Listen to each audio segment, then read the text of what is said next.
Thank you, guys. Yeah, we're looking at some pretty cloudy conditions out towards the beach. In fact, we can see a couple of showers offshore. Looks like some of them fizzled out. We might see one right out there, maybe one out there in the distance. Really, we're only looking at a couple of light sprinkles, and we haven't really seen anything move on shore yet this afternoon. Early this morning, we did have a couple of sprinkles, but now we're looking at all of it keeping offshore.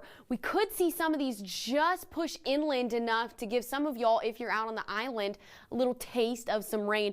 But really, I think we're going to stay dry today. It's okay. Our drought monitor came out today, and we are in a much better place than we were last week thanks to all the rain. And this hasn't even registered all of the rain we received over the last 2 days, which means that next week we should see even more improvement. The only place that hasn't seen improvement is really this area in the southern portion of the valley that's at that extreme level of drought. The rest of us have been upgraded to a severe, moderate, or even dry level of drought. So we are seeing some improvement through this month of October, but we're not seeing any high rain chances anytime soon. We're going to be in the low 90s today. Some of us on the coast in the 80s.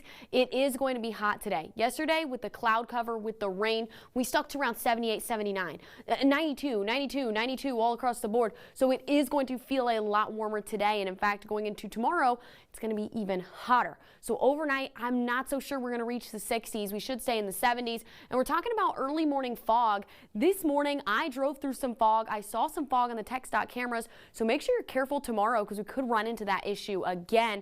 Not a dense fog advisory or anything like that, but just be mindful. Overnight, not looking at any showers of any sort. There's the clouds and of course the fog with that rolling in early on your Friday. By 8 or 9 a.m. we'll see it dissipate, and then you'll have your Friday to have some fun. And by the way, fun, I mean it's going to be sweltering on Friday. 95 for the high tomorrow. A couple of us closer to 100, but that means for the game, we're looking at a good forecast. Mid-80s for kickoff.